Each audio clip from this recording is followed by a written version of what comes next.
तो नमस्ते दोस्तों, आज अपन पढ़ने वाले केमिस्ट्री के बारे में। अपन केमिस्ट्री पढ़ेंगे, बिल्कुल बेसिक से पढ़ेंगे। केमिस्ट्री के बेसिकली 3 पार्ट होते हैं: फिजिकल केमिस्ट्री, इनऑर्गेनिक केमिस्ट्री और ऑर्गेनिक केमिस्ट्री। ठीक है, वैसे केमिस्ट्री का मतलब होता है किसी भी एटम और मोलिक्यूल लेवल पर किसी चीज की जानकारी लेना, किसी चीज का नॉलेज लेना केमिस्ट्री है। और उस केमिस्ट्री के 3 पार्ट कर रखे हैं: फिजिकल केमिस्ट्री, इनऑर्गेनिक केमिस्ट्री और ऑर्गेनिक केमिस्ट्री। अपन आज शुरू करने वाले ऑर्गेनिक केमिस्ट्री। ऑर्गेनिक केमिस्ट्री जो होती है उसके अंदर कंपाउंड्स की बात करेंगे तो कौन से कंपाउंड होंगे उसके अंदर होंगे ऑर्गेनिक कंपाउंड। कौन से कंपाउंड होंगे दोस्त? Organic compound. सर ये ऑर्गेनिक कंपाउंड क्या होता है? ऑर्गेनिक कंपाउंड होता है हाइड्रोकार्बन्स। क्या होता है? हाइड्रोकार्बन्स कंपाउंड या फिर hydrocarbon derivative compound. Hydrocarbon compound या फिर हाइड्रोकार्बन डेरिवेटिव्स। सर ये हाइड्रोकार्बन डेरिवेटिव्स और हाइड्रोकार्बन, इसका मतलब है हाइड्रोकार्बन का मतलब होता है compound of hydrogen and carbon. नाम में लिखा, देखो बिल्कुल इसके नाम में पूरा लिख रखा है हाइड्रोकार्बन, यानी हाइड्रोजन और कार्बन से मिलकर बनने वाले कंपाउंड्स क्या हो जाएंगे? हाइड्रोकार्बन्स हो जाएंगे। हाइड्रोकार्बन तक तो ठीक है। हाइड्रोकार्बन डेरिवेटिव्स क्या होता है? तो डेरिवेटिव्स का मतलब होता है हाइड्रोकार्बन में कार्बन से जुड़ा हुआ हाइड्रोजन सब्स्टिट्यूट होता है किसी दूसरे एटम से, किसी दूसरे ग्रुप से, उसको बोलते हैं हाइड्रोकार्बन डेरिवेटिव्स। जैसे एग्जांपल के लिए देख लिए, आर, यहाँ पर आर है, एल्काइल ग्रुप को शो करेगा। या फिर मैं बोलूं कार्बन कंटेनिंग ग्रुप होता है, उसको मैं आर से डिनोट करता हूँ। जो कार्बन कंटेनिंग ग्रुप है मैं उसको क्या बोलूंगा? आर बोलूंगा। उस आर में कार्बन होगा और कार्बन से हाइड्रोजन भी जुड़े रहेंगे, यानी बेसिकली वो हाइड्रोकार्बन है। और उस हाइड्रोकार्बन में से, जैसे देखना आप लोग, मैं इस आर की बात कर रहा हूं, ये आर मान लो आप लोग ऐसा है CH3, ये कोई आर ग्रुप है। इस आर ग्रुप में से एक हाइड्रोजन एटम सब्स्टिट्यूट होता है किसी दूसरे एटम से, किसी दूसरे मोलिक्यूल या किसी दूसरे ग्रुप से। जैसे मान लो प्रेजेंट टाइम में किससे सब्स्टिट्यूट हो रहा है? एक्स से। एक्स का मतलब हेलोजन है, जैसे फ्लोरो, क्लोरो, ब्रोमो, आयोडो, ये सारे क्या होता है? हेलोजन्स होते हैं। तो जैसे ये एक्स से सब्स्टिट्यूट हुआ है, अब इसको अपन बोलेंगे हेलोजन डेरिवेटिव। क्या बोलेंगे दोस्त? हेलोजन डेरिवेटिव, क्योंकि ये हेलोजन से डिराइव हो गया इसलिए इसको बोलेंगे हेलोजन डेरिवेटिव। एक हाइड्रोजन हेलोजन एटम से सब्स्टिट्यूट हो गया, हेलोजन एटम ने एक हाइड्रोजन को बाहर निकाल दिया और खुद उस कार्बन से अटैच हो गया, क्या बोलेंगे इसको? Halogen derivative. ये एक हाइड्रोकार्बन डेरिवेटिव है। इसी टाइप से एल्काइल ग्रुप के अंदर या फिर कार्बन कंटेनिंग ग्रुप के अंदर मैंने क्या कर दिया है? कार्बन कंटेनिंग ग्रुप के अंदर मैंने इस बार OH ग्रुप से हाइड्रोजन को सब्स्टिट्यूट कर दिया है। मैं सेम प्रोसेस ले लेता हूं इस बार भी, देखना। जैसे ये मैं लिखा CH3, ये लिख दिया CH3, तो यहां से क्या होगा? एक हाइड्रोजन एटम डिस्प्लेस्ड होगा किसी दूसरे मोलिक्यूल से। जैसे इस बार OH से सब्स्टिट्यूट हो रहा है तो ये हमारा हो गया एल्कोहल डेरिवेटिव। ये भी हाइड्रोकार्बन ही है, लेकिन हाइड्रोकार्बन में हाइड्रोजन एटम को हटाकर किसी दूसरे एटम को जोड़ दिया, इसी को हम बोलते हैं हाइड्रोकार्बन डेरिवेटिव। तो ये हाइड्रोकार्बन डेरिवेटिव या फिर हाइड्रोकार्बन जो होते हैं वही क्या होता है? हमारे ऑर्गेनिक कंपाउंड्स होते हैं। ऑर्गेनिक कंपाउंड में मेनली अपन बात करेंगे कार्बन के बारे में। हाइड्रोजन जो इसमें अटैच होता है वो कार्बन की वैलेंसी को बैलेंस करने के लिए अटैच रहता है। ये वैलेंसी क्या होती है, कार्बन की वैलेंसी कितनी होती है, वो सारी बातें अपन जानेंगे इसके अंदर। तो बेसिकली इस पूरी ऑर्गेनिक केमिस्ट्री में आपको भर भर के सारी बातें कार्बन के बारे में करवाई जाएगी। कार्बन क्या है, कार्बन का नेचर क्या है, कार्बन कौन कौन सी टेंडेंसीज, कौन कौन सी प्रॉपर्टी शो करता है, वो सारी बातें अपन आज के लेक्चर के अंदर जानेंगे। उन सारी बातों से फिर क्या होगा भाई, अपन सारी बातें सीखेंगे कार्बन के बारे में, और कार्बन से फिर अपन ऑर्गेनिक केमिस्ट्री का भरमार नॉलेज लेने वाले हैं। बिल्कुल मैंने शुरुआत से इस टॉपिक को शुरू किया है। ऑर्गेनिक केमिस्ट्री में बिल्कुल शुरुआत से लेकर नीट और जेई लेवल तक पूरी टच करने वाला हूं। 11th-12th क्लास की pure NCERT based chemistry NEET JEE level तक पूरी टच करूंगा। तो जरूर से ज्वाइन करिए वीडियो को, जरूर से देखिए। टाइम पास करने से कोई मतलब है नहीं, पेन पेपर निकालिए और प्रैक्टिस करना शुरू करिए। केमिस्ट्री जितनी प्रैक्टिस होगी उतनी केमिस्ट्री शानदार होगी। तो चलिए भाई, अब देखो अपन बात करते हैं कार्बन के बारे में। किसके बारे में बात करेंगे दोस्त? कार्बन के, क्योंकि कार्बन के बारे में बात करना थोड़ी जरूरी हो गया, क्योंकि सारा कंपाउंड किसके बेसिस पर है? कार्बन के बेसिस पे। पूरी ऑर्गेनिक केमिस्ट्री में कार्बन होता है। क्या होता है दोस्त? कार्बन। तो कार्बन एक एटम है, इसको अपन C से डिनोट करते हैं। किससे डिनोट करते हैं दोस्त? C से। आपने पढ़ा ही होगा छोटी क्लासेस के अंदर कार्बन। कार्बन का जो एटॉमिक नंबर होता है वो होता है 6। एटॉमिक नंबर कितना होता है भाई कार्बन का? एटॉमिक नंबर होता है इसका 6। लो भाई, अगर मैं इसको डिवाइड करूं वैलेंसी के अकॉर्डिंग या फिर ऑर्बिट में कितने इलेक्ट्रॉन बढ़ते हैं उसके अकॉर्डिंग मैं इसको डिवाइड करूंगा, आएगा 2,4। फर्स्ट सेल में कितने इलेक्ट्रॉन आएंगे? 2। सेकंड सेल में 4 इलेक्ट्रॉन आएंगे। आपने पढ़े होगा अकॉर्डिंग टू बोर्स मॉडल। ठीक है, तो 2 इलेक्ट्रॉन पहली वाली सेल में, दूसरी वाली सेल में 4 इलेक्ट्रॉन आ जाएंगे। तो कार्बन की वैलेंसी की बात करता हूं, वैलेंसी कितनी, अपन ने ये लिख दिया सारा। अब वैलेंसी की बात करता हूं,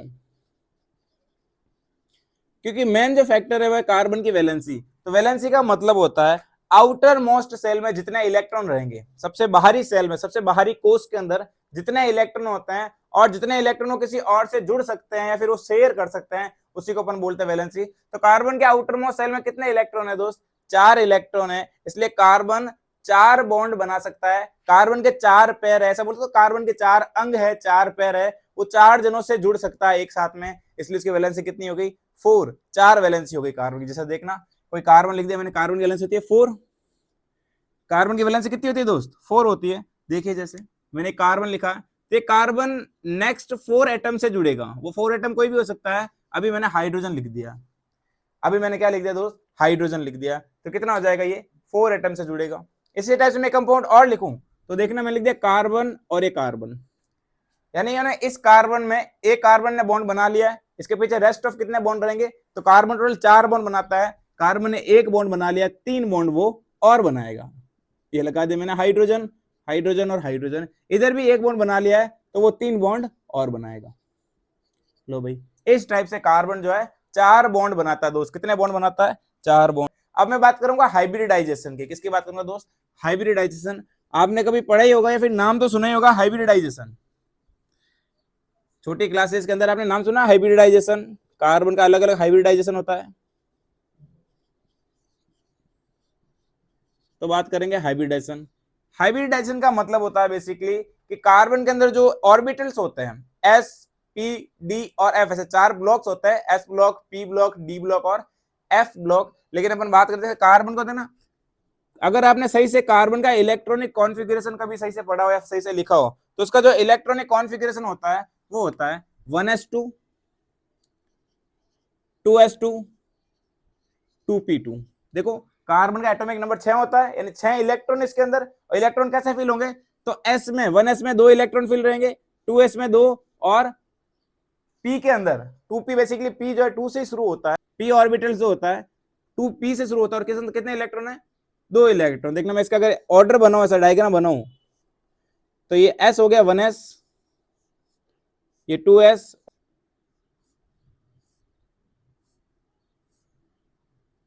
p के अंदर अपन 6 इलेक्ट्रॉन फिल कर सकते हैं। तो मैं इलेक्ट्रॉन फिल करके बता देता हूं आपको। जैसे देखो 2 इलेक्ट्रॉन बढ़ दिए मैंने, तो फर्स्ट इलेक्ट्रॉन, सेकंड, इधर भी फर्स्ट, इधर भी सेकंड, और ये फर्स्ट और ये फर्स्ट। अब देखना बेसिकली हाइब्रिडाइजेशन के लिए, या फिर मैं ऐसा बोलता हूं हाइब्रिडाइजेशन का मतलब होता है बॉन्ड को जोड़ना।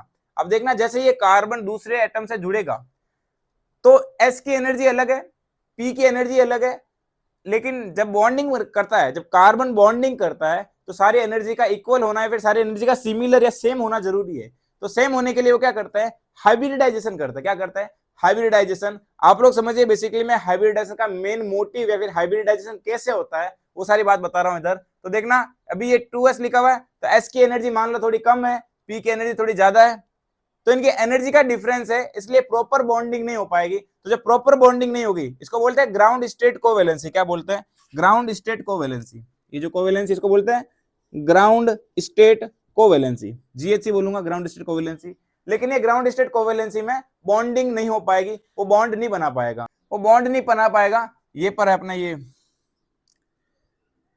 तो ये s ब्लॉक है और ये p ऑर्बिटल है, ये s ऑर्बिटल है और ये p ऑर्बिटल है, ठीक है। अब ये बॉन्डिंग नहीं हो पाएगी। जब बॉन्डिंग नहीं होगी तो फिर क्या होगा? ये एक्साइटेड होगा। बेसिकली सिंपल सी बात है, अगर आप भी एक्साइटेड हो तो आप क्या करते हो? उछल कूद करते हो। अरे भाई जब आप एक्साइटेड होते हो किसी चीज के लिए, आप बहुत छलांगे लगाते हो, उछल कूद करते हो। यहाँ पर भी इलेक्ट्रॉन क्या हो चुका है? एक्साइटेड हो चुका है। और जब इलेक्ट्रॉन एक्साइटेड हो गया तो इलेक्ट्रॉन क्या करेगा? जंप करेगा। एक इलेक्ट्रॉन जंप करेगा कहां पर? पी के जो फ्री बॉक्स पड़ा है, पी का जो वैकेंट ऑर्बिटल है, ये जो इलेक्ट्रॉन जंप करेगा पी के वैकेंट ऑर्बिटल में जो खाली पड़ा है वहां पर जाएगा। तो बॉन्डिंग क्या रहेगी? इसलिए देखना ये क्या हो चुका है? एक्साइटेड हो चुका हूं मैं, इसको बोलूंगा एक्साइटेड स्टेट कोवैलेंसी। ये तो ग्राउंड स्टेट कोवैलेंसी थी, अब मैंने इसको एक्साइटेड कर दिया, मैं इसको क्या बोलूंगा? Excited state covalency. तो इसका डायग्राम कैसा रहेगा देखिए, इन दोनों की बात करूं, इसकी बात नहीं करूंगा मैं। तो इस कितना इलेक्ट्रॉन रहेगा? एक इलेक्ट्रॉन। और इधर कितने इलेक्ट्रॉन रहेंगे दोस्त? इस बार ये तीनों फिल हो चुके हैं, फर्स्ट, सेकेंड और थर्ड। इसको मैं बोलता हूँ excited state covalency, excited state covalency, क्योंकि एक्साइटेड हो चुका है इसलिए। ठीक है भाई, ये सारी बात हो गई अपने। तो आप लोग खुद बताइए, अब ये S है और ये P है, अब जब ये बॉन्डिंग करता है तो ये आपस में से बात करते हैं, आपस में बैठ के भाई चाय वाय पीते हैं, बिस्किट वगैरह खाते हैं और बात करते हैं आपस में। बात ऐसी करते हैं कि देखना कि अपने को बॉन्डिंग तो करनी पड़ेगी, कार्बन फैमिली से बिलोंग करता है अपन, कार्बन के इलेक्ट्रॉन है, अपनी अगर एनर्जी ऊपर नीचे रहेगी है ना, एनर्जी में वेरिएशंस रहेंगे तो अपन प्रॉपर बॉन्डिंग नहीं कर पाएंगे। तो फिर क्या करते हैं, मिक्सिंग करते हैं, ऑर्बिटल्स की मिक्सिंग करते हैं, ऑर्बिटल मिक्स कर लेते हैं, मिक्स करके अपन क्या करेंगे, एक इक्वल एनर्जी के सारे ऑर्बिटल्स अपन बना लेते हैं। तो इसके अंदर प्योर ऑर्बिटल की मिक्सिंग होती है और बनता है हाइब्रिड ऑर्बिटल। क्या बनता है दोस्त, हाइब्रिड ऑर्बिटल। तो देखना मिक्सिंग ऑफ प्योर ऑर्बिटल, यहां पर क्या होगा, मिक्सिंग ऑफ पीओ, इसका मतलब लिखो प्योर ऑर्बिटल, और क्या बनेगा, हाइब्रिड ऑर्बिटल बनेगा। वो कैसे बनेंगे, सारे बनेंगे sp3 sp3 sp3 और sp3। वो चार कैसे बन गए दोस्त, sp3 ऑर्बिटल्स बन गए। बेसिकली कितने ऑर्बिटल थे, पहले चार थे, एक एक इलेक्ट्रॉन सबके पास में था, s के पास में एक इलेक्ट्रॉन और p के 3 इलेक्ट्रॉन, टोटल 4 बॉक्सेस थे, 4 ऑर्बिटल थे। उन चारों ऑर्बिटल्स ने मिक्सिंग कर ली और हाइब्रिड ऑर्बिटल बना ले। क्या बना ले दोस्त, उन्होंने हाइब्रिड ऑर्बिटल बना ले, उन्होंने HO बना ले। क्या बना ले दोस्त, HO। तो ये वाली कहानी रहती है पूरी हाइब्रिडाइजेशन की। अब देखना आप लोग समझना एग्जांपल से, जैसे मैंने लिखा कार्बन, तो इस कार्बन में क्या होगा, बेसिकली इस कार्बन में बॉन्ड बनाया, 4 बॉन्ड। अब आपको हाइब्रिडेशन निकालना पड़ता है, आपको क्वेश्चंस में हाइब्रिडेशन निकालने का पूछते हैं। अब अपन इसका एग्जांपल देखते हैं, जैसे अपने हाइब्रिडेशन पढ़ लिया, इसका एग्जांपल, क्योंकि आपको जब है ऐसे एग्जाम में वगैरह पूछते हैं कि हाइब्रिडाइजेशन बताइए, हाइब्रिडाइजेशन बताइए, तो कैसे बताओगे हाइब्रिडेशन, प्रैक्टिस करते थोड़ी बहुत। देखिए, तो जैसे मैंने लिखा कार्बन, तो एक कार्बन कितने बॉन्ड बनाता है, 4 बॉन्ड बनाता है। 4 बॉन्ड बनाने के लिए इसके पास में 4 इलेक्ट्रॉन फ्री होने चाहिए। कितने इलेक्ट्रॉन फ्री होने चाहिए, 4 इलेक्ट्रॉन। ये देखिए दोस्त, 4 इलेक्ट्रॉन फ्री है। जैसे ही 4 इलेक्ट्रॉन फ्री होता है, मैं इसको उसमें क्या बोलता हूं, sp3, क्योंकि s का 1 इलेक्ट्रॉन और p के 3 इलेक्ट्रॉन। तो अगर कार्बन 4 बॉन्ड बनाता है, 4 पड़ोसी से जुड़ता है, बेसिकली आप समझिए, अगर कार्बन 4 पड़ोसी, 4 एटम से पड़ोसी, मतलब कोई भी एटम है ना, अगर कार्बन 4 एटम से जुड़ता है, 4 पड़ोसी से जुड़ता है, उसका हाइब्रिडाइजेशन होगा sp3। जैसे मैंने 4 वैलेंसी बना रखी है, मैंने हाइड्रोजन जोड़ दिया, तो उसका हाइब्रिडेशन क्या होगा दोस्त, sp3। जैसे मैंने एक एग्जांपल और लेता हूं, मैंने लिखा कार्बन कार्बन।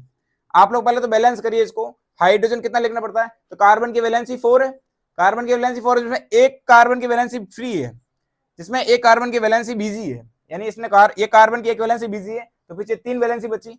कार्बन की एक वैलेंसी बिजी है, तो पीछे 3 वैलेंसी बची। तो कितने हाइड्रोजन जोड़ना होता है, 3 हाइड्रोजन जोड़िए आप लोग। ये जोड़ा हाइड्रोजन हाइड्रोजन हाइड्रोजन। इधर भी देखिए, एक वैलेंसी बिजी है, तो 3 वैलेंसी से जुड़ेगा हाइड्रोजन। क्या जुड़ेगा दोस्त, हाइड्रोजन। लो देखिए, अब आपको निकालना है इसका हाइब्रिडाइजेशन, तो निकालो भाई हाइब्रिडाइजेशन। मैंने अभी आपको बताया है, अगर कार्बन अपने 4 पड़ोसी से जुड़ जाए, अगर कार्बन खुद 4, कार्बन के 4 पड़ोसी होते हैं, अगर कार्बन 4 एटम से जुड़ता है, उसको बोलता है sp3 हाइब्रिडाइजेशन। क्या बोलता है, sp3। आप लोग काउंट करिए, कार्बन का पड़ोसी कितना है, तो 1 2 3 और ये कार्बन खुद 4। तो कार्बन का पड़ोसी काउंट करिए आप लोग कितना है, तो एक पड़ोसी, दूसरा, ये कार्बन तीसरा और ये चौथा, 4 पड़ोसी है, हाइब्रिडाइजेशन होगा इसका sp3, इसका हाइब्रिडाइजेशन होगा sp3।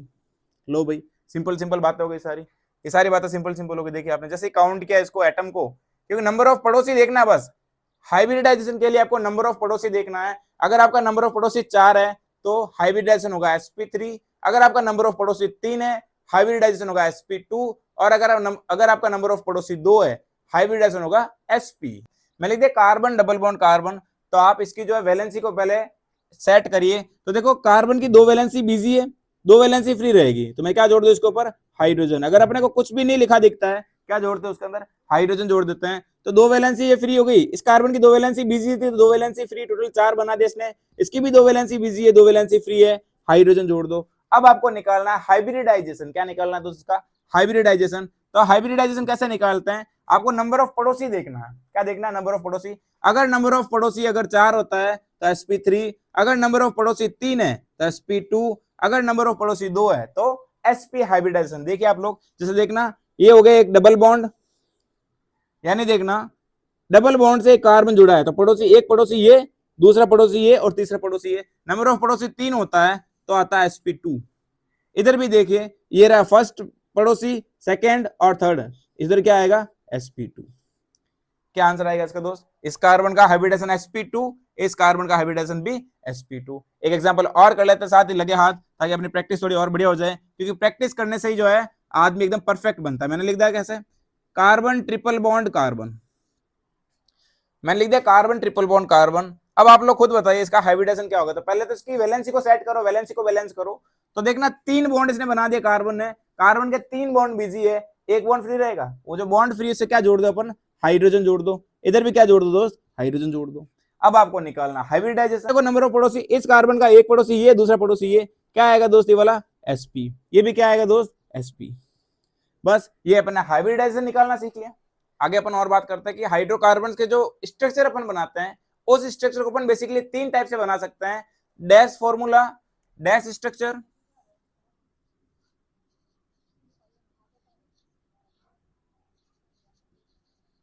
कंडेंस स्ट्रक्चर,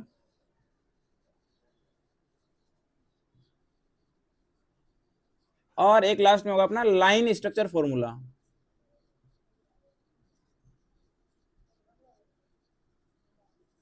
लो भाई, बेसिकली अपन जो है कोई भी हाइड्रोकार्बन कंपाउंड को अपन इस टाइप से बना सकते हैं। जैसे मैं भी बात करता हूँ, आपको एग्जांपल करवाता हूँ। तो देखिए मैं आपको एग्जांपल करवाता हूँ, एग्जांपल से आपको बहुत बेटर तरीके समझ में आएगा। डैश फॉर्मूले के अंदर अपन हर एक बॉन्ड को डिनोट करेंगे। डैश फॉर्मूले के अंदर अपन कार्बन से जितने भी हाइड्रोजन या फिर दूसरे एटम्स जुड़ते हैं, उन सारे एटम्स के स्ट्रक्चर को अपन पूरा बॉन्ड बनाकर लिखेंगे साथ में, ठीक है, उसको अपन बोलेंगे डैश फॉर्मूला। कंडेंस के अंदर जो है वो जो हाइड्रोजन या फिर कार्बन के जो पड़ोसी एटम्स हैं उनके बॉन्ड को अपन हटा देते हैं, कार्बन कार्बन के बीच के बॉन्ड को बताते हैं, ठीक है। इसके अंदर अपन सारे जो है कार्बन कार्बन के बॉन्ड को लाइन से डिनोट करते हैं। अभी मैं आपको एग्जांपल से करवाता हूँ, आपको बेटर तरीके से समझ में आएगा। तो पहला एग्जांपल देखिए आप लोग, मैंने लिख दिया कार्बन कार्बन, तो कार्बन सिंगल बॉन्ड कार्बन मैंने करवाया। अब देखना इसके अंदर वैलेंसीज के अंदर आपको पहले वैलेंसी बैलेंस करनी है। तो बताइए कैसे करूं मैं इसको, तो कैसे लिखूंगा, एक वैलेंसी इसकी बिजी है, तो ये हाइड्रोजन, इधर भी हाइड्रोजन, 3 वैलेंसी हो जाएगी, इधर भी कितनी होगी भाई, 3 हाइड्रोजन जुड़ जाएंगे इससे। लो भाई, ये जो फॉर्मूला इसको बोलते हैं डैश स्ट्रक्चर फॉर्मूला। क्या बोलते हैं इसको, डैश स्ट्रक्चर फॉर्मूला, ये वाला। यानी अपन ने कार्बन से रिलेटेड सारे बॉन्ड को अपन ने ऐसे ओपन स्ट्रक्चर में लिखा, सारा खोलकर लिखा है, इसलिए इसको बोलते हैं डैश स्ट्रक्चर फॉर्मूला। बॉन्ड को अपन ने डैश से बताया। अगले दिन कंडेंस्ड स्ट्रक्चर फॉर्मूला, नाम मिलेगा, थोड़ा सा उसको कंडेंस कर देंगे, उसको थोड़ा और छोटा फॉर्मेट दे देंगे। तो कैसे करेंगे इसको देखना। तो इसको मैंने ऐसे लिखा, इसी फॉर्मूले को मैंने ऐसे लिखा, कार्बन, कार्बन से कितने हाइड्रोजन अटैच है, 3 हाइड्रोजन, मैंने लिख दिया CH3 सिंगल बॉन्ड, फिर इधर कार्बन और इससे कितने हाइड्रोजन अटैच है, 3, मैंने लिख दिया CH3। लो भाई, ये हो गया इसका condense structure formula. Line structure formula बहुत इंटरेस्टिंग है, आप लोग देखिए। जैसे देखना इसकी, इन दोनों के स्ट्रक्चर को मैंने ऐसे लिख दिया, ये जो टर्मिनल वाले पॉइंट्स होते हैं ये कार्बन को डिनोट करता है। ये जो टर्मिनल के पॉइंट्स है, बेसिकली जो डॉट बनाया मैंने, वो कार्बन को डिनोट करता है। और जो बीच की लाइन है ये कार्बन कार्बन के बॉन्ड को बताती है। इसके अंदर अपन हाइड्रोजन को भी नहीं लिखते हैं और कार्बन को भी नहीं लिखते, बस सिर्फ इसको ऐसे बनाते हैं, इस स्ट्रक्चर को। तो कितने कार्बन हो गए इसके अंदर, 2 कार्बन हो गए। और जनरल आइडिया से पता लगाना होता है कि एक कार्बन से 3 हाइड्रोजन अटैच्ड है, ये इसको बोलते हैं अपन लाइन स्ट्रक्चर फॉर्मूला। इसको लिखने में थोड़ा टाइम ज्यादा लगेगा, इसको लिखने में थोड़ा टाइम कम हो जाएगा, और इसको लिखने में बहुत फास्ट बड़े मॉलिक्यूल के कंपाउंड को अपन लाइन खींचकर बहुत जल्दी अपन इजीली इसको ड्रॉ कर सकते हैं या फिर लिख सकते हैं। एक एग्जांपल और करवाता हूं, आगे मैं और एग्जांपल करवाता हूं, काफी प्रैक्टिस कराऊंगा मैं इनकी, ताकि थोड़ा मामला जो है सुलझ जाए, सलट जाए। तो देखिए अगला एग्जांपल, मैंने इस बार कर दिया 3 कार्बन। तो पहले तो वैलेंसी फिक्स करो इनकी। तो देखना इस कार्बन के एक वैलेंसी बिजी है, तो क्या करूंगा मैं, इधर एक हाइड्रोजन लगा दिया, इधर एक हाइड्रोजन लगा दिया, इधर एक हाइड्रोजन लगा दिया। इसकी 2 वैलेंसी बिजी है तो 2 वैलेंसी फ्री होगी, मैंने हाइड्रोजन लगा दिया। इधर एक वैलेंसी बिजी है तो 3 वैलेंसी फ्री होगी, मैंने हाइड्रोजन लगा दिया। ये हो गया इसका डैश स्ट्रक्चर फॉर्मूला। कितना सिंपल यार बनाना, आप लोग कुछ समझिए। ये डैश स्ट्रक्चर फॉर्मूला है, इसको कंडेंस करिए, तो कंडेंस कर दो भाई और भी सिंपल वे में। तो देखिए कार्बन से लगे हुए 3 हाइड्रोजन, कार्बन से लगे हुए 2 हाइड्रोजन, और कार्बन से लगे वापस 3 हाइड्रोजन। देखिए तो CH3 CH2 CH3, इस तरीके से अपने इसको पढ़ेंगे, CH3 CH2 CH3। और इसको अगर लाइन फॉर्मूला कन्वर्ट करना है तो कर दो भाई। देखना first carbon, second carbon, third carbon, कैसे, देखिए ये रहा आपका फर्स्ट कार्बन, ये रहा आपका सेकंड कार्बन, और ये आपका थर्ड कार्बन। एक लाइन के जो दोनों टर्मिनल पॉइंट्स है वो एक कार्बन को डिनोट करता है, या फिर कॉर्नर पॉइंट बोल सकता हूं, वो कार्बन को डिनोट करता है। पहला, दूसरा, तीसरा और चौथा। तो पहले वैलेंसी बैलेंस करो भाई। वैलेंसी में देखो इसकी एक वैलेंसी बिजी तो 3 फ्री, ये लो। इसकी 2 बिजी तो 2 फ्री, ये लिख दिया भाई। इसकी भी देखना, और इसकी एक बिजी है तो 3 फ्री रहेगी, मैंने लिख दिया। इसको देखो बिल्कुल सिंपल फॉर्मेट में मैंने इसको लिख दिया स्ट्रक्चर को। अब आप इसको कंडेंस में कन्वर्ट करिए, तो कंडेंस में CH3 CH2 CH2 CH3 ये लिख देंगे अपन सिंपली। तो देखिए भाई CH3 CH2 CH2 CH3। आप चिंता मत करिए, बिल्कुल निश्चिंत रहिए, मैं आपके दिमाग में जाऊंगा, पूरे कॉन्सेप्ट को बैठा के, पूरे कॉन्सेप्ट को शानदार तरीके से बैठा के फिर वापस आऊंगा। तो थोड़ा सा पेशेंस रखिए, सब्र जरूरी है, सारी चीजें पॉइंट टू पॉइंट समझ में आएगी। शुरुआत में बिल्कुल नई नई चीजें लगती है तो थोड़ा सा ऐसा लॉजिकल लगता है कि समझ में आ रहा है नहीं आ रहा, लेकिन पेशेंस रखिए। मैं बोल रहा हूँ ना, मैं आपके दिमाग में जाऊंगा, आपको पूरी चीजें समझा कर फिर वापस बाहर आऊंगा। तो थोड़ा सा भरोसा रखिए और पेशेंस रखिए, ये जरूरी है दोनों चीजें। और लगातार प्रैक्टिस करते रहे भाई, केमिस्ट्री प्रैक्टिस करने से ही सुधरेगी, वरना केमिस्ट्री जो है धोखा दे देती है बीच के अंदर, ध्यान रखिए वो। तो देखिए भाई, अब इसको मैं और कैसे बनाऊंगा लाइन स्ट्रक्चर फॉर्मूला में, तो 4 कार्बन है, बना दो भाई। ये लो 4 कार्बन, देखो फर्स्ट सेकंड थर्ड और फोर्थ, बिल्कुल सिंपली हो गया है ना दोस्त। चलिए आगे बात करते हैं फिर। अब मैंने आपको जैसे बोल दिया कि कोई साइक्लिक कंपाउंड है, कैसा कंपाउंड है, साइक्लिक कंपाउंड है, मैंने इसको ऐसे बना दिया। ये लो भाई, आपको क्या करना है बेसिकली, इस कंपाउंड में जो कॉर्नर वाला पार्ट है मैं इसको बेसिकली ऐसे लिख दूं, देखो मैं इस एग्जांपल यहां लिख देता हूं, यहां बेटर रहेगा, तो मैंने इसको ऐसा लिख दिया। तो पहले कार्बन काउंट करो, कार्बन कितने हैं, तो कार्बन 4 है भाई। देखो कॉर्नर वाला जो कार्बन होता है, तो पहला कार्बन, दूसरा कार्बन, तीसरा कार्बन, चौथा कार्बन, ये हो गए 4 कार्बन, ठीक है भाई। अब इसको आपको बनाना है डैश स्ट्रक्चर फॉर्मूला, तो इसको ऐसे लिखो, देखो पहला कार्बन, दूसरा कार्बन, तीसरा कार्बन और ये चौथा कार्बन, ये आपस में जुड़े हुए हैं। तो वैलेंसी देखो, इसकी 2 वैलेंसी बिजी है तो 2 वैलेंसी फ्री है, इसकी भी 2 वैलेंसी फ्री है, इसकी भी 2 वैलेंसी फ्री है, इसकी भी 2 वैलेंसी फ्री है। जो वैलेंसी फ्री है वो आप किससे अटैच करोगे, हाइड्रोजन से। कर दो दोस्त, हाइड्रोजन से अटैच कर दो, लो सिंपली सिंपली सारा काम हो गया। अब आपको करना है कंडेंस में, कंडेंस में कुछ भी नहीं करना है, CH2 CH2 CH2 CH2, बाकी पूरा बॉन्ड बना दो बिल्कुल तरीके से। तो लिखो इसके अंदर, देखो CH2 CH2 CH2 और CH2। अब मैं जो क्वेश्चंस करवा रहा हूं, आप बीच में वीडियो पॉज करके जरूर से ट्राई करना, क्योंकि बेसिकली सारे क्वेश्चंस आपके लिए करवाए जा रहे हैं। तो वीडियो को बीच में रोके, जैसे मैं क्वेश्चन लिखता हूं वीडियो को बीच में रोके आप खुद से ट्राई करिए, फिर वीडियो को वापस चलाइए और देखिए क्या आपका आपने जो किया प्रॉपर तरीके से सही हो रहा है या फिर नहीं हो रहा है। ठीक है दोस्त, प्रैक्टिस जरूरी है। और लिख दिया लो, देखो इस टाइप से मैंने 5 कार्बन का बना दिया है। तो 5 कार्बन की स्ट्रक्चर क्या रहेगी, तो देखिए आप बनाता हूं 5 कार्बन की, तो सेम रहेगी, पहला कार्बन, दूसरा, तीसरा, चौथा और ये पांचवा। लो क्या करेंगे, वैलेंसी देखो, 2 वैलेंसी हर किसी की फ्री रहेगी, ये 2 वैलेंसी, ये 2 वैलेंसी, उसके भी 2 वैलेंसी। लो भाई हाइड्रोजन लगा दो, आप क्या लगा दो, हाइड्रोजन, या हाइड्रोजन हाइड्रोजन हाइड्रोजन हाइड्रोजन, बस ये सिंपल सिंपल काम करना आपको। कंडेंस में क्या करोगे, कंडेंस में भी कर लो भाई, ये रहा CH2 CH2 CH2 CH2 CH2 और कर दो 5 कार्बन इसमें भी है, 5 कार्बन इसमें भी है, 5 कार्बन इसमें भी है। तो इस तरीके से जो है मैंने आपको क्वेश्चंस करवाए हैं। तो मैं बात करने वाला हूं दोस्त साइक्लिक कंपाउंड के। इस बार साइक्लिक कंपाउंड का मतलब ही लिखा, नाम के अंदर लिखा हुआ है साइक्लिक कंपाउंड, यानी ऐसे कंपाउंड जो एक साइकिल के फॉर्मेट में, एक रिंग के फॉर्मेट में होते हैं, उसी को अपन बोलते हैं साइक्लिक कंपाउंड। ये साइक्लिक कंपाउंड फर्दर 2 टाइप्स के होते हैं। कितने टाइप्स के होते हैं दोस्त, 2 प्रकार के होते हैं, वापस 2 टाइप्स के होते हैं। एक होता है होमोसाइक्लिक कंपाउंड, एक अपने होता है होमोसाइक्लिक कंपाउंड, नाम में लिखा है होमोसाइक्लिक, और एक अपने होता है हेटेरोसाइक्लिक कंपाउंड। लो भाई आपने नाम तो सुना ही होगा, होमो और हेटेरो, कभी नाम सुना आपने, आपने कभी होमो और हेटेरो नाम तो सुना ही होगा दोस्त। होमो का मतलब होता है सेम, होमो का मतलब क्या है, सेम, और साइक्लिक का मतलब सेम साइकिल। लो बेसिकली मैं आपको डिफरेंस समझाता हूं, होमोसाइक्लिक का मतलब क्या है, तो देखना होमो का मतलब हो गया सेम, होमो का मतलब क्या होगा दोस्त, सेम। यहां पर सेम का मतलब है जो रिंग बनी है, जो आपकी कोई भी कंपाउंड बना है, रिंग बनी है, वो रिंग के अंदर जो कार्बन है वो कार्बन एटम सारे क्या है, जो आपकी रिंग बनी है उस रिंग के अंदर सारे कार्बन एटम है।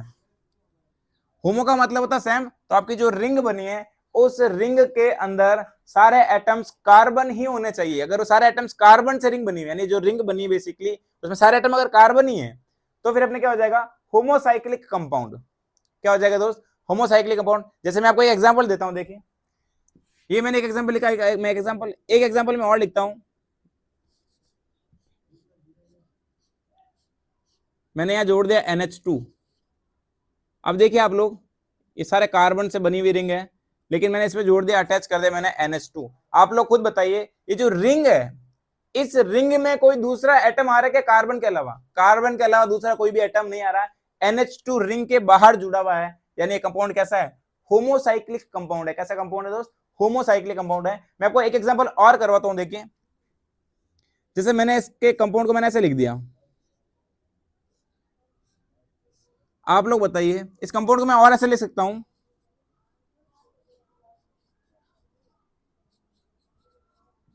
ये देखिए मैंने इस कंपाउंड को मैंने इस तरीके से लिख दिया। तो जैसे ही मैंने इसको इस तरीके से लिखा है, आप लोग खुद बताइए ये होमोसाइक्लिक है या फिर हेटेरोसाइक्लिक है? अगर मैं ऐसे देखता हूं तो ये क्या है? ऐसे मेरे को लगता है ये हेटेरोसाइक्लिक है, क्योंकि रिंग जो कार्बन से मिलकर नहीं बनी है। लेकिन अगर मैं इसको ऐसे देखूं इस स्ट्रक्चर से, तो यकीन मानिए ये एक होमोसाइक्लिक कंपाउंड है, क्योंकि जो ऑक्सीजन है, ये ऑक्सीजन रिंग से बाहर लगा हुआ है। ये ऑक्सीजन जो लगा हुआ है वो रिंग से बाहर लगा हुआ है। यहाँ पर 5 कार्बन की रिंग है, और 5 कार्बन रिंग में सारे कार्बन ही है, कोई दूसरा एटम रिंग के अंदर इन्वॉल्व नहीं हो रहा है। इसलिए कैसा कंपाउंड है दोस्तों? Homocyclic compound. कैसा कंपाउंड है? Homocyclic compound. नेक्स्ट देखिए, हेटेरोसाइक्लिक की बात करता हूं, तो हेटेरो का मतलब होता है डिफरेंट। हेटेरो का मतलब क्या होता है? डिफरेंट। यानी देखना, वो जो रिंग होती है, उस रिंग में कार्बन के साथ साथ में कोई दूसरा एटम भी जुड़ा रहेगा, इसलिए इसको बोलेंगे हेटेरोसाइक्लिक रिंग या फिर हेटेरोसाइक्लिक कंपाउंड। एग्जांपल करवाता हूं आपको, देखिए जैसे मैंने एक बनाया बिल्कुल इस तरीके से, यहां मैंने जोड़ दिया ऑक्सीजन। क्या जोड़ दिया दोस्त? ऑक्सीजन। लो आप लोग खुद बताइए, जैसे मैंने ऑक्सीजन जोड़ दिया यहां पर, अब आप बताइए ये सारे कार्बन से जुड़ी हुई रिंग है, और कार्बन के साथ साथ में यहां पर क्या आ गया? ऑक्सीजन। क्या आ गया दोस्त? ऑक्सीजन। तो रिंग कैसी होगी? हेटेरोसाइक्लिक। कैसी होगी? हेटेरोसाइक्लिक। लो भाई, रिंग हो जाएगी आपकी हेटेरोसाइक्लिक। हेटेरोसाइक्लिक कंपाउंड की बात करता हूं, या फिर ऐसा बोलो हेटेरोसाइक्लिक एटम कौन है? तो हेटेरोसाइक्लिक एटम यहां पर है ऑक्सीजन, और नंबर ऑफ हेटेरोसाइक्लिक एटम तो कितना हो जाएगा? 1। हेटेरोसाइक्लिक एटम है कौन? तो ऑक्सीजन है, और नंबर ऑफ हेटेरोसाइक्लिक कंपाउंड तो फिर क्या हो जाएगा भाई? 1 हो जाएगा, नंबर की बात करेंगे तो। नेक्स्ट एग्जांपल देखिए, इसी की बात करता हूं, हेटेरो के अंदर ही। जैसे मैंने आपको ये लिख दिया, लो भाई, तो इस बार जो रिंग बनी है उसमें क्या लगा दिया मैंने? बीच में नाइट्रोजन लगा दिया है, और जैसे ही नाइट्रोजन लगा दिया क्या हो गया? ये 5 कार्बन हो गए, एक नाइट्रोजन हो गया। तो रिंग जो बनी है 5 कार्बन से एक नाइट्रोजन से बनी हुई है, तो क्या हो जाएगा अपना? ये हेटेरोसाइक्लिक। ये भी क्या हो जाएगा दोस्त? हेटेरोसाइक्लिक। तो आपको होमोसाइक्लिक और हेटेरोसाइक्लिक में डिफरेंस समझ में आए होंगे। आई होप कि आपको ये पूरा क्लियर है कि होमोसाइक्लिक किसे बोलेंगे और हेटेरोसाइक्लिक कंपाउंड किसे बोलेंगे। चलिए, अगर आपको समझ में आ गया है तो फिर मैं 2-3 एग्जांपल करवाता हूं, आप लोग खुद बताना कि कौन सा होमोसाइक्लिक कंपाउंड है और कौन सा हेटेरोसाइक्लिक कंपाउंड है। जैसे मैंने एग्जांपल लिखा, आप देखिए, फर्स्ट एग्जांपल मैंने ऐसा लिखा,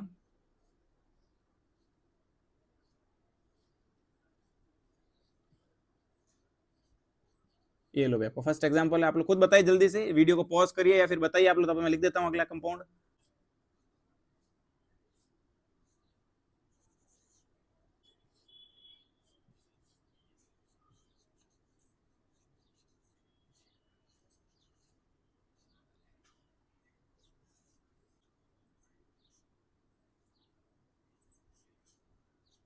लो भाई, मैंने कंपाउंड्स लिख दिए हैं, आप लोग बताइए इनके अंदर कौन सा होमो और कौन सा हेटेरो है। तो बताइए भाई, देखो फर्स्ट रिंग में देखना, इस रिंग के अंदर देखो, रिंग के अंदर सारे कार्बन से मिलकर बनी हुई है, क्योंकि देखना इसके अंदर जो नाइट्रोजन लगा है फिर जो ऑक्सीजन लगा है वो रिंग के बाहर है, रिंग के अंदर इन्वॉल्व नहीं हो रहे हैं। और जब रिंग में कोई दूसरा एटम इन्वॉल्व नहीं होता है, हमारा आंसर होगा होमो। कौन सा को दोस्त? होमोसाइक्लिक। कौन सा को दोस्त? होमोसाइक्लिक। इसमें बताइए सारे कार्बन, एग्जांपल तो लिखा हुआ है देखो ऊपर, बेंजीन ऐसे साइक्लो वाला। तो ये एग्जांपल देखिए, इसके अंदर तो सारे क्या है? कार्बन एटम से मिलकर बनी हुई रिंग, इसलिए क्या हो जाएगा हमारी? ये भी होमोसाइक्लिक है। क्या हो जाएगा दोस्त? ये होमोसाइक्लिक। नेक्स्ट देखिए, इसके अंदर देखिए, क्या मैं इस स्ट्रक्चर को ऐसे लिख दूं? क्या देखिए, मैंने इसको ऐसे बना दिया, फिर मैं ऐसे लिख दूं बॉर्डर लाइन, बॉन्ड लाइन से देखना, मैंने इस स्ट्रक्चर को ऐसे लिख दिया, 5 कार्बन के, एक ऑक्सीजन मैंने यहाँ जोड़ दिया और एक ऑक्सीजन मैंने यहाँ जोड़ दिया। क्या इस स्ट्रक्चर में ऐसे लिखा हुआ है पूरा? अब देखना, इसके अंदर जो रिंग बनी हुई है वो रिंग कार्बन से मिलकर बनी हुई है, उसके अंदर कोई भी हेटेरो एटम नहीं आ रहा है, कोई भी दूसरा एटम नहीं आ रहा है, यानी रिंग का हमारा आंसर क्या हो जाएगा दोस्त? होमोसाइक्लिक। क्या होगा दोस्त? होमोसाइक्लिक। लो, कितनी मस्त कहानी है, होमोसाइक्लिक। अगला देखिए, इसके अंदर फोर्थ में देखना 2 एटम लगे हुए हैं डिफरेंट, इसलिए क्या हो जाएगा? ये हेटेरोसाइक्लिक कंपाउंड। क्या होगा दोस्त? हेटेरोसाइक्लिक। लो, सिंपल हो गया बिल्कुल। और अगर मैं बात करूं number of number of heterocyclic atom, तो फिर क्या हो जाएगा 2। हेटेरोसाइक्लिक कौन है, ऑक्सीजन है, और कितने हैं भाई, तो 2 एटम्स लगे हुए हैं, इसलिए अपना आंसर हो जाएगा। क्या यहाँ तक कहानी पूरी क्लियर होती है मेरे मित्र? ठीक है, आगे देखते हैं। और क्या यहाँ तक एकदम क्लियर कट पूरा, क्या यहाँ तक एकदम पूरा क्लियर कट? चलिए आगे और बातें करते हैं। फिर बात करने वाले number of sigma and pi bond के बारे में। तो number of sigma and pi bond की बात करता हूं, तो आप लोग खुद समझिए। सिग्मा बॉन्ड का मतलब है कार्बन कार्बन का सिंगल बॉन्ड। जब कार्बन कार्बन के बीच में सिंगल बॉन्ड होता है उसको अपन बोलते हैं सिग्मा बॉन्ड। क्या बोलते हैं दोस्त? Sigma bond. Carbon single bond carbon होता है, उसी को अपन बोलते हैं सिग्मा बॉन्ड। क्या बोलते हैं? Sigma bond. ये अपना कौन होता है? एल्केन होता है। एल्केन कौन होता है दोस्त? एल्केन। इसी टाइप से देखिए, कार्बन डबल बॉन्ड कार्बन की बात करता हूं, तो इसके अंदर क्या होता है दोस्त? एक होता है सिग्मा बॉन्ड और एक होता है अपना पाई बॉन्ड। डबल बॉन्ड के अंदर एक सिग्मा और एक पाई होता है, इसको अपन बोलते हैं एल्कीन। क्या बोलते हैं? एल्कीन। और तीसरा देखिए, कार्बन ट्रिपल बॉन्ड कार्बन, इसके अंदर एक होता है सिग्मा बॉन्ड और 2 होते हैं पाई बॉन्ड, इसको अपन बोलते हैं एल्काइन। क्या बोलेंगे मेरे मित्र? एल्काइन। लो भाई, ये हो गया अपना, आपने पढ़े होगा छोटी क्लासेस के अंदर, एल्काइन, एल्केन, एल्किन, एल्काइन। तो सिंगल बॉन्ड जो होता है उसके अंदर सिग्मा बॉन्ड होता है, एल्कीन के अंदर एक सिंगल और एक डबल होता है, यानी कुल मिलाकर पाई बॉन्ड बोलते हैं इसको, डबल बॉन्ड को पाई बॉन्ड बोलते हैं। तो एक सिग्मा हो गया, एक पाई हो गया। और ट्रिपल बॉन्ड के अंदर एक सिग्मा और 2 पाई बॉन्ड होता है। सर ये सिग्मा बॉन्ड बनता कैसे है, पाई बॉन्ड बनता कैसे है? तो बेसिकली आप लोग समझिए, वैसे तो ये इनऑर्गेनिक का पार्ट है, जब आपको इनऑर्गेनिक केमिस्ट्री पढ़ाऊंगा तब आपको पूरा डिटेल में बताऊंगा, लेकिन हल्का फुल्का थोड़ा सा शॉर्ट में समझ लीजिए कि सर ये सिग्मा और पाई होता क्या है। तो इधर देखिए आप लोग सिग्मा पाई समझते हैं। तो सिग्मा और पाई समझने के लिए पहले आपको देखना पड़ेगा जो इनका ऑर्बिटल्स के शेप होते हैं। जैसे राउंड शेप का ऐसा बोलते हैं, स्फेरिकल शेप का होता है एस ऑर्बिटल का होता है, डबल शेप का होता है अपना पी ऑर्बिटल, और डबल डबल शेप का अपना होता है डी ऑर्बिटल। ये लो भाई, तो ये एस पी डी इनके क्या होता है? शेप होता है भाई। एस का ऐसा शेप होता है, पी का ऐसा शेप होता है, डी का शेप होता है। इनके अंदर क्या होती है बेसिकली, ये तो क्या करता है, इलेक्ट्रॉन साझा करता है, इलेक्ट्रॉन शेयर करता है। ये थोड़ी कि तेरे इलेक्ट्रॉन पूरे दे दिए, नहीं, इलेक्ट्रॉन की शेयरिंग होती है इनके बीच में। इलेक्ट्रॉन की शेयरिंग कैसे होती है? एक दूसरे के साथ में ओवरलैप करते हैं। कैसे करते हैं दोस्त? ओवरलैप। अब ये ओवरलैप 2 टाइप्स का होता है, एक तो एक्सियल से ओवरलैप होता है, को एक्सियल, और एक होता है कोलेटरल। अगर एक्सिस के साथ में ही ओवरलैप हो जाए, मान लो जैसे देखना मैं आपको बताता हूं, जैसे ये मैंने पी लिख लिया, ये पी एक्स वाला पार्ट है, कौन सा पार्ट है? पी एक्स, और इसके साथ में इसकी एक्सिस ये हो जाएगी, तो देखिए भाई ये पी एक्स वाला पार्ट है, कौन सा पार्ट है, मैंने कौन सा ले लिया? पी एक्स, और इसकी क्या हो जाएगी? एक्सिस। लो, इसी एक्सिस के साथ में यहाँ पर कौन जुड़ रहा है? ये एस ऑर्बिटल जुड़ गया। तो जैसे ही जुड़ेगा तो यहाँ पर क्या होगी? दोनों की ओवरलैपिंग, और इसी ओवरलैपिंग से बनता है सिग्मा बॉन्ड। क्या बनता है दोस्त? Sigma bond. यानी अगर एक्सिस के अलोंग ही हो जाए, अगर ओवरलैपिंग एक्सिस के अलोंग होती है, इसको बोलते हैं कोएक्सियल, और कोएक्सियल में बनता है हमारा सिग्मा बॉन्ड। कौन सा बनता है दोस्त? Sigma bond. यानी जितने भी सिग्मा बॉन्ड अपने यहाँ बनेंगे वो सारे सिग्मा बॉन्ड में कौन सी ओवरलैपिंग होगी? Coaxial overlapping. कौन सी ओवरलैपिंग दोस्त? Coaxial overlapping. सिग्मा बॉन्ड जब भी होगा वो सिग्मा बॉन्ड का कौन सी ओवरलैपिंग होगी दोस्त? Coaxial overlapping.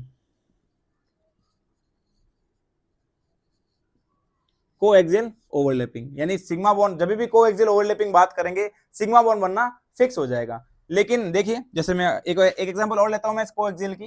जैसे देखो, इस तरफ से जुड़ गया अपना एस, यानी इसकी एक्सिस ये वाली हो गई, और एक्सिस के साथ में कौन जुड़ गया? एस ऑर्बिटल जुड़ गया, ये हो गई ओवरलैपिंग, और ये क्या बन गया दोस्त? सिग्मा बॉन्ड बन गया। लेकिन पाई बॉन्ड कैसे बनता है? पाई बॉन्ड में होती है कोलेटरल ओवरलैपिंग। कैसी होती है दोस्त? कोलेटरल। देखना, जैसे ये कोई पी ऑर्बिटल है, वापस देखिए, तो देखिए भाई पाई बॉन्ड की ओवरलैपिंग कैसे होती है? ये कोई पी ऑर्बिटल है, ये दूसरा और कोई पी ऑर्बिटल है। लो भाई, ये दोनों पी ऑर्बिटल हो गए। अब इन पी ऑर्बिटल देखना, ये एक्सिस हो जाएगी, ये इसकी एक्सिस और ये इसकी एक्सिस है। लो भाई सिंपली, तो जब इनकी एक्सिस तो ये है, लेकिन ये एक्सिस में नहीं जुड़ते हैं, एक्सिस के परपेंडिकुलर जुड़ते हैं, पर एक्सिस के परपेंडिकुलर ओवरलैपिंग करते हैं। ये एक्सिस में ओवरलैपिंग नहीं करेंगे, एक्सिस के परपेंडिकुलर ओवरलैपिंग करते हैं। ऐसे देखिए आप लोग, मतलब ऐसे 90 डिग्री से। अगर इनकी एक्सिस ऐसी है तो ये फिर ऐसे मिल सकते हैं, या फिर ये ऐसे मिल सकते हैं। अगर इनकी एक्सिस एक्स एक्सिस के अंदर है, अगर इनकी एक्सिस मान लो, अगर इनकी एक्सिस एक्स एक्सिस के अंदर है, तो फिर ये तो जेड से मिल सकते हैं, या फिर ये वाई से मिलेंगे, यानी 90 डिग्री एंगल से मिलते हैं। इसी को अपन बोलते हैं कोलेटरल ओवरलैपिंग। क्या बोलते हैं? Collateral overlapping. कुल मिलाकर ऐसे बैंड होकर एक दूसरे को शेयर करते हैं। क्या करते हैं? बैंड होकर एक दूसरे को शेयर करते हैं। ऐसा बोलो, ऐसा बोल सकता हूँ बेसिकली दोनों एक दूसरे के गले मिलते हैं। क्या करते हैं? गले मिलते हैं। तो लो भाई, जैसे ही गले मिलेंगे कौन सा बॉन्ड बनेगा दोस्त? पाई बॉन्ड बनेगा। कौन सा बॉन्ड बनेगा? Pi bond. पाई बॉन्ड में कौन सी ओवरलैपिंग होती है? Collateral overlapping. कौन सी होगी भाई? कोलेटर ओवरलैपिंग। लो भाई, बिल्कुल सिंपल, ओवरलैपिंग का नाम है कोलेटरल ओवरलैपिंग। लो, तो ये बनता है पाई बॉन्ड, ये बनता है सिग्मा बॉन्ड इस टाइप से। तो सिग्मा और पाई आपको शॉर्ट में समझाया मैंने, तो सिग्मा और पाई की मैंने ओवरलैपिंग पूरी शॉर्ट में समझी, आपको समझ में आई होगी। चलिए अपन बातें करते हैं। बॉन्ड्स लिखता रहूंगा, आप लोग देखते रहना किसमें कितना सिग्मा बॉन्ड है, कितना पाई बॉन्ड है। जैसे मैं एग्जांपल्स लिख रहा हूं, एग्जांपल नंबर 1 नंबर करके लिख रहा हूं। Example number first, example number first मैंने लिखा सी सी, ये लिख दिया मैंने हाइड्रोजन, इधर मैंने लिख दिया हाइड्रोजन। लो भाई, जैसे मैंने हाइड्रोजन हाइड्रोजन लिख दिया, आप लोग बताइए पहले तो सिग्मा बॉन्ड कितना है? तो कार्बन कार्बन और कार्बन हाइड्रोजन के बीच का जो सिंगल बॉन्ड है, कार्बन कार्बन के बीच में भी सिंगल बॉन्ड होगा और कार्बन हाइड्रोजन के बीच में भी जो सिंगल बॉन्ड होता है उसी को बोलते हैं सिग्मा बॉन्ड। तो सिंगल बॉन्ड काउंट कर लो, हो जाएगा अपना सिग्मा बॉन्ड का नंबर। तो एक पहला सिग्मा बॉन्ड, दूसरा, तीसरा, चौथा, पांचवा, छठा और सातवां। नंबर ऑफ सिग्मा बॉन्ड कितने हैं? 7 सिग्मा बॉन्ड है। कितने भाई? 7 सिग्मा बॉन्ड। कितना सिंपल हो गया एग्जाम्पल। अगला एग्जाम्पल देखिए, एग्जाम्पल नंबर 2। मैं आपको थोड़ा टिपिकल देता हूं, जैसे देखिए कार्बन कार्बन कार्बन कार्बन, तो बस स्ट्रक्चर बनाइए, नंबर ऑफ हाइड्रोजन और बीच के बॉन्ड्स फाइंड करिए और नंबर ऑफ सिग्मा और नंबर ऑफ पाई को फाइंड करिए। इसमें तो क्या होगा, सिंगल बॉन्ड का मतलब सारे सिग्मा पाई 0 हो जाएगा। तो गिनो भाई कितने हैं, तो हाइड्रोजन गिनो पहले तो 1 2 3 4 5 6 7 8 9 10, 10 तो हो गए carbon hydrogen bond. Carbon carbon कितने भाई? तो कार्बन कार्बन हो जाएगा अपना,